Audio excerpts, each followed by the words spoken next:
Alison Ferns here with you until 4 o'clock on BBC Sussex and BBC Surrey.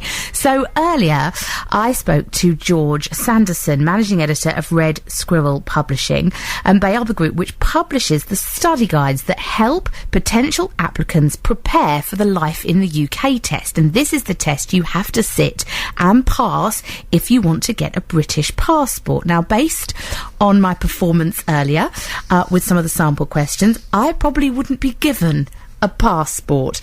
But George was telling me just how much demand there has been in recent weeks for their study guides. He says they have quite literally been flying off the shelves. What's happened is, since the referendum was announced and discussed from January onwards, then our sales have suddenly shot up to quite a surprising degree. So a rush of applications for UK citizenship. I was quite surprised, I'll be honest with you, about some of the sample questions that you sent through for this Life in the UK test.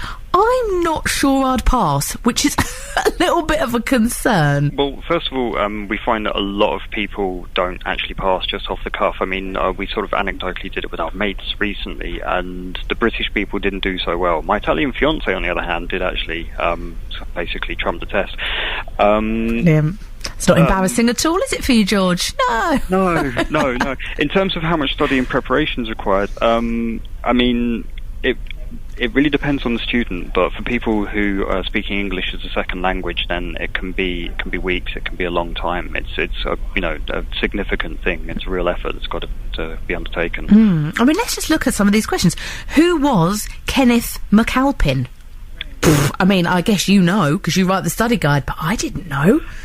In case you're wondering, a Scottish king, just for people at home. The first king of Scots, reputedly. It's not one that I necessarily knew before that version of the test came out, but this is the nature of the test. I mean, it's very specific in a lot of ways.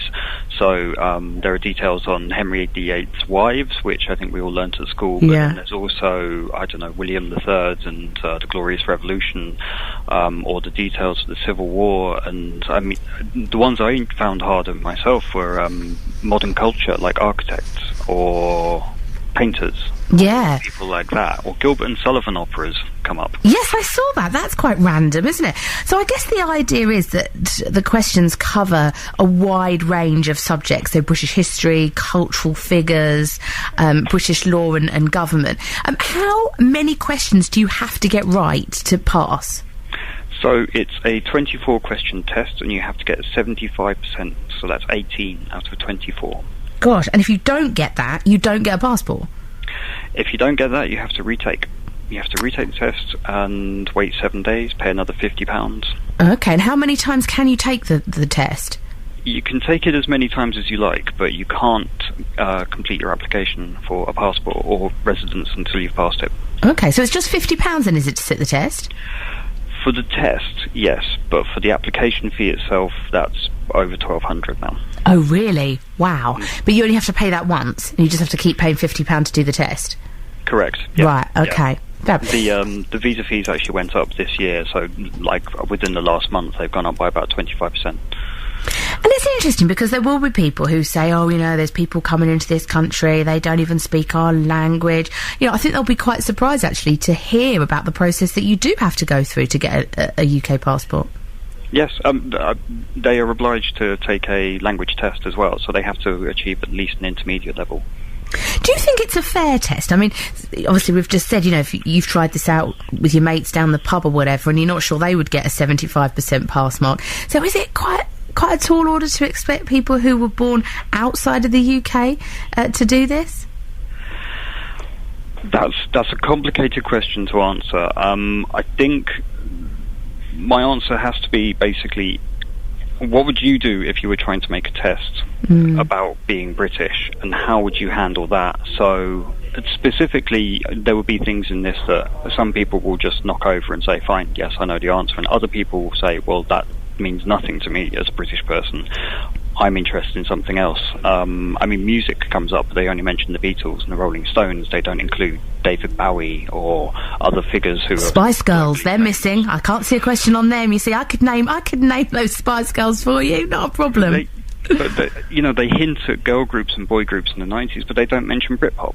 So, I mean, it depends on who you're asking as to whether it's a fair test, because it comes from how the test was written. It's an incredibly complicated idea to put into practice, is the problem. What's the hardest question you've come across? For me, it was probably something like, who were the Fenians? Who were the who? The Fenians. The Fenians. Is it a multiple choice question?